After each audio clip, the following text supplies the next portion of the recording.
Vamos ver a questão do Felipe. Felipe fez uma reflexão legal, sempre com base nas últimas aulas, né? O Felipe Fagundes, tá? Os estudos são profundos e eles têm muitas implicações práticas e filosóficas. Ficou claro para mim nos últimos dias que somos instrumentos de Deus, principalmente quando o nosso livre-arbítrio é alinhado ao Dharma. Então, até aí, é simplesmente uma boa compreensão. Primeiro, existe livre-arbítrio, né?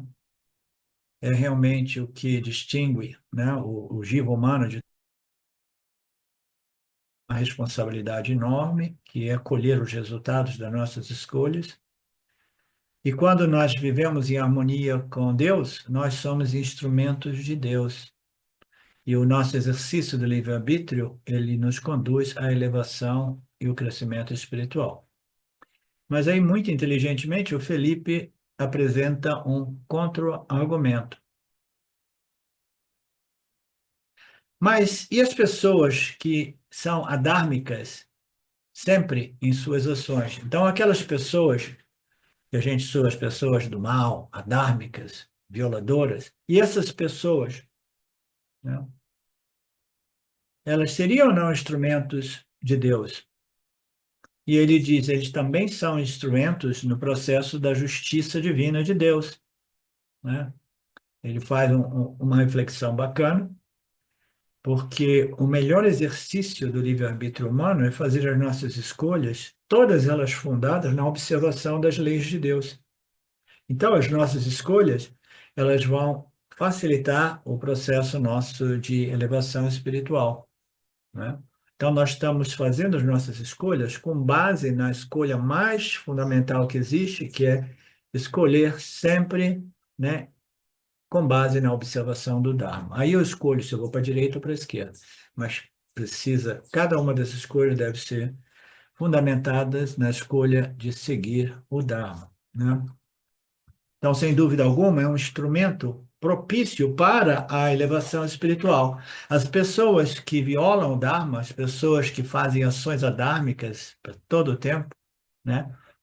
Elas também são instrumentos de Ishvara, mas o exercício adármico deste instrumento, né, que é o livre-arbítrio deles, porque até mesmo os violadores do Dharma, é a liberdade que Deus nos dá, você pode viver de acordo com as minhas leis ou viver contra as minhas leis, contrariamente às minhas leis.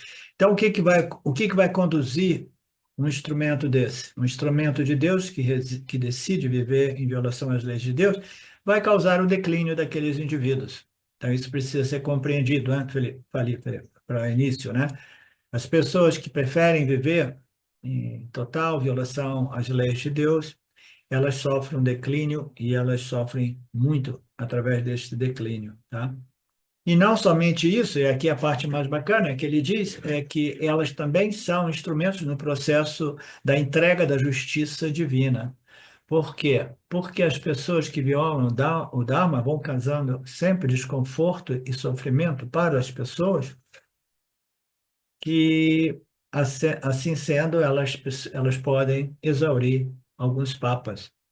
Então, as pessoas demoníacas, do mal, essas pessoas perversas que existem, né, dominando o planeta nesse período do Kali Yuga, eles estão se destruindo, estão, mas ainda são instrumentos, porque tudo aqui, todos os jivas são instrumentos dentro dessa estrutura do Dharma, né? O Dharma não existe sem a Dharma, é uma outra compreensão importante para se obter. Não existe uma realidade aparente, uma ordem aparente, física, material, mais ou menos como essa, não sei, no qual exista somente pessoas dármicas, exista somente o amor, né? O amor incondicional e etc, etc, né? Segundo as nossas escrituras, o Dharma está sempre de mão dadas com a Dharma, o bem está sempre de mão dada com o mal, né? Então, as pessoas que fazem escolhas em violação do Dharma, elas se destroem, mas ao mesmo tempo elas servem como instrumentos para entregar àqueles, naquela situação, naquele momento, né? Naquela circunstância, entregar a essas pessoas alguns papas. E ele dá um exemplo de um terrorista que entra no shopping center e sai dando tiro e matando diversas pessoas aleatoriamente. Não existe injustiça, existe somente o sistema Ishwara, eu estou comentando, né? As pessoas são vítimas. Elas não são vítimas, mas elas tiveram, sim, a oportunidade de exaurir alguns papas, passando por aquela experiência aterrorizante. Nada é desaproveitado no maravilhoso. Eu gostei muito da reflexão do Felipe, né? Porque o livre-arbítrio ele é algo incorruptível. Todos nós temos a liberdade de escolher. O ser humano é aquele que escolhe. Ele talvez escolha sem nenhum discernimento, sem nenhuma discriminação, sendo movido pela propaganda, pelo processo de doutrinação, ou pelo medo, né? Ou pelo vício dos prazeres sensoriais, custe o que custar, mas ainda assim existe sempre uma escolha, né? Obtida no intelecto muito rudimentar, grosseiro, não sofisticado, que inconscientemente está se destruindo, mas ainda assim, essa pessoa quer o que quer, do modo que quer, custe o que custar. Ela chega ao ponto, como nos dias de hoje, de desafiar o Criador. Esse terrorista que entra, ele ao mesmo tempo que está se destruindo, ele está servindo como instrumento do Senhor para entregar papas para muitas pessoas ali presentes. Tá? Nada é desaproveitado neste universo. Está muito, muito correto, Felipe, muito bem colocado, muito bacana. Alguém tem alguma reflexão sobre isso? Algum comentário?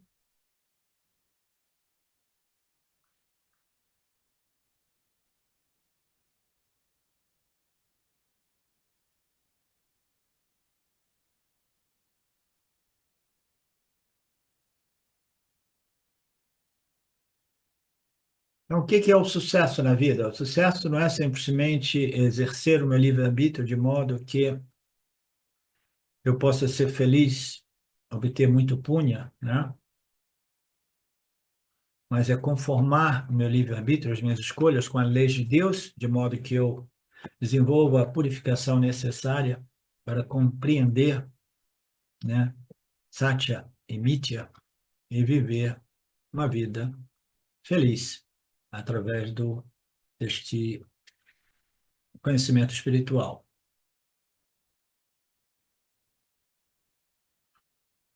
Aqui tem um outro texto que me chegou ontem à noite.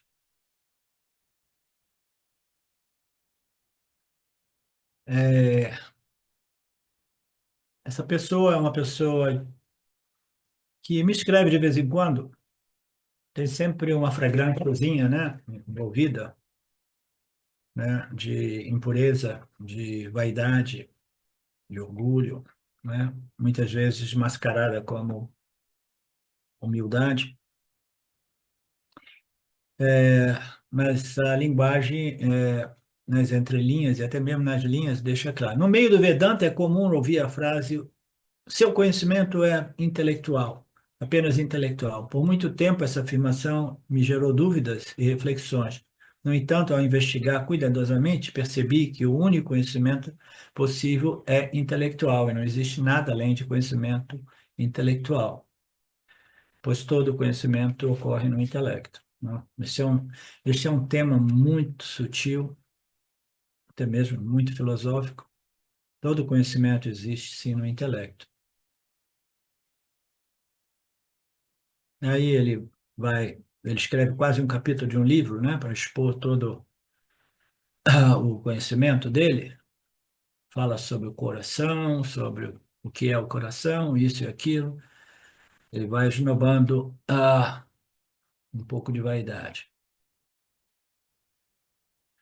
Portanto, E aí ele fala, existem pessoas que dizem, eu entendi que sou Brahman, mas eu não me sinto Brahman, né? Eu entendi que sou Brahman, mas eu não me sinto Brahman.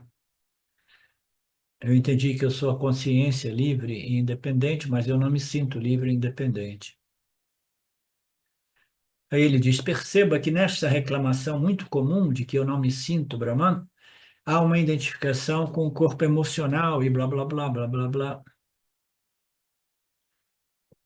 E aqui reside o ponto crucial. O conhecimento intelectual não depende de um correspondente intelectual. É um monte de confusão, por quê? Porque essa pessoa jamais se submeteu aos ensinamentos Vedanta, jamais me abordou como um professor. De vez em quando de vez em quando até eu interajo com ele no Facebook. Então, um monte de confusão, aí ele fala isso, né? Não precisa de um assentimento, você não precisa sentir que você é Brahman. E aí ele escreve uma outra página. Esse conhecimento, a libertação, o moksha ocorre no intelecto, na clareza desse conhecimento que transcende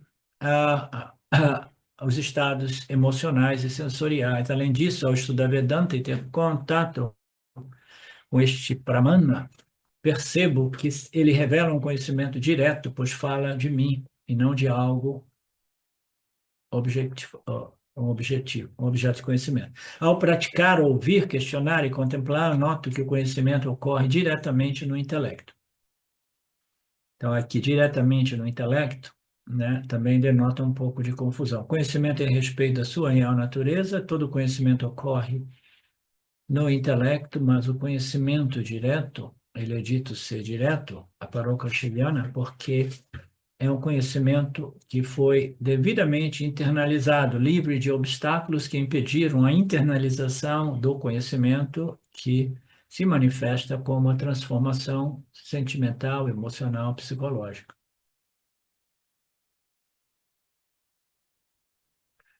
Ao praticar, ouvir, questionar e contemplar, eu noto que o conhecimento ocorre diretamente. Então, eles falam, ocorre diretamente no intelecto, esse é o conhecimento direto? Não, não é bem assim. O Aparokashayana é um conhecimento a respeito da real natureza do ser, né, obtido através do intelecto, no intelecto, mas ele é direto porque a ficha cai e o conhecimento, ele é, né, misteriosamente, magicamente, internalizado e transforma o indivíduo. Tá? Então, ali tem uma linha divisória entre o conhecimento indireto, que é acadêmico, né? Você sabe muito sobre Brahman, a consciência, o moksha, mas ainda assim você não está colhendo os benefícios porque existe um impedimento. Esse impedimento é ainda assim o obstáculo entre moksha, né, que nada mais é do que os frutos do autoconhecimento. Aí ele diz: se eu precisasse me sentir não dual para validar o conhecimento, isso não seria semelhante a insistir que eu vejo o Sol girando, orbitando na Terra, em vez do contrário? Se eu precisasse de me sentir não dual, um monte de confusão, por quê? Porque o cara jamais submeteu ao guru e às escrituras, né? Em geral, eu não dou energia para essas pessoas. Eu dou no início, eu não dou porque eu dou no início porque eu fico assim, de repente, vamos ver se essa pessoa vai realmente se interessar em iniciar esse processo. Qual o processo? O guru disciple, né? Através das escrituras e um guru, né, o disciple, assimila. E ele vai assimilando esse conhecimento livre de tantas confusões que são, que transpiram aqui, né? Se eu precisasse de me sentir não dual, não, eu não preciso me sentir não dual, eu não preciso me sentir Brahman, né? Não seria correto afirmar que a libertação ocorre no intelecto, através do conhecimento intelectual direto fornecido pelas escrituras, independentemente de transformações emocionais?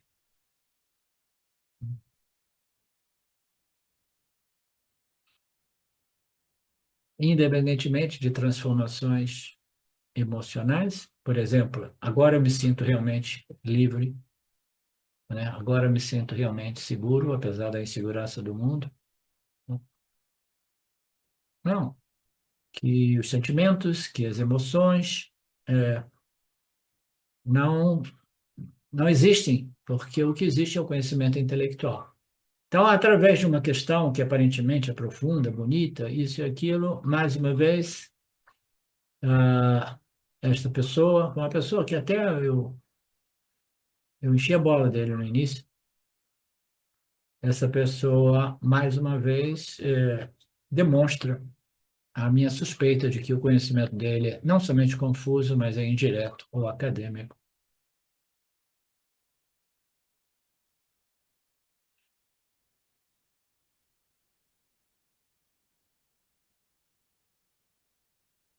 Swamiji jamais confronta as pessoas só a respeito disso, entendeu?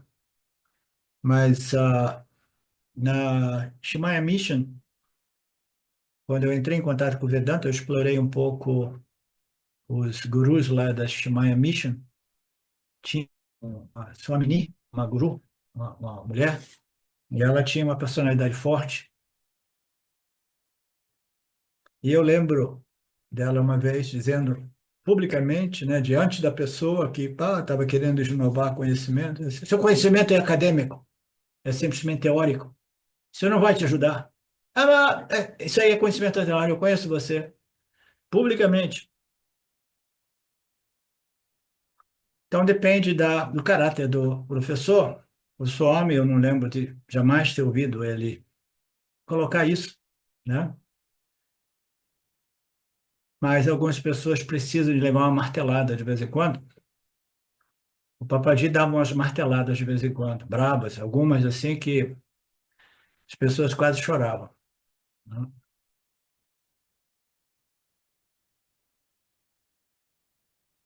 Aí tem aquelas pessoas que acham, não, não, não, cada um decide a identidade, cada um decide se obteve moksha ou não, cada um sabe o seu estado, cada um sabe a sua identidade, né?